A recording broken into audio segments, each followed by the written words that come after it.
So here I am trying to figure out how I'm gonna get down to 2 bags total in Germany. So my clothes and everything else, and then my camera bag, which does include a 15-inch computer. That's massively heavy and breaks my back.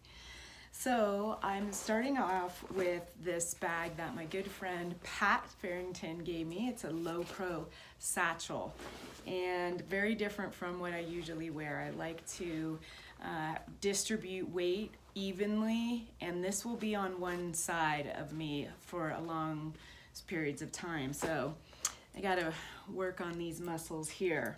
I really want to take 2 cameras, one with a long lens. This is 20 pounds.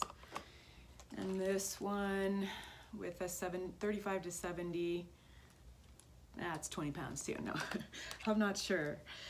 So, and that's my shooting style. It's not just because I want to, it's how I like to shoot. I like to have one lens long and one lens short, but I don't like to carry that all day, and I really don't want to leave a camera and a lens in the hotel room, which would probably be the 70 to 200 because it's the heaviest, and by the end of the day I'm going to be burnt out on it.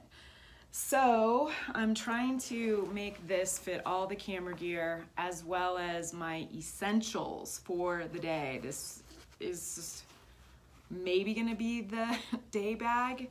I may have to use a small little backpack, which I usually use when I'm here in the States for some other stuff. I just don't know if I can pull it off, but I'm getting close on the clothing.